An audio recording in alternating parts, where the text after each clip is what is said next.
cette première journée a quand même laissé les Africains sur la faim.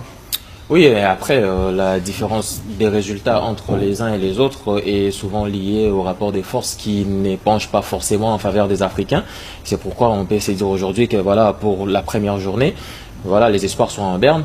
Mais après, il va falloir confirmer pour ceux qui ont bien débuté et essayer de se relancer pour ceux qui n'ont pas bien commencé. Bien que pour certains, comme la Tunisie, c'est déjà fini. On va peut-être en parler. On va en arriver là.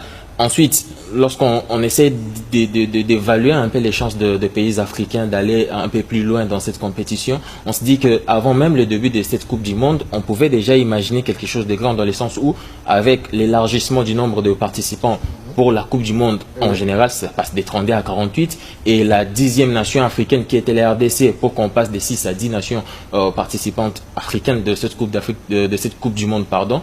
C'était déjà voilà des indices qui pouvaient poser des bases pour qu'on ait quand même des résultats assez conséquents.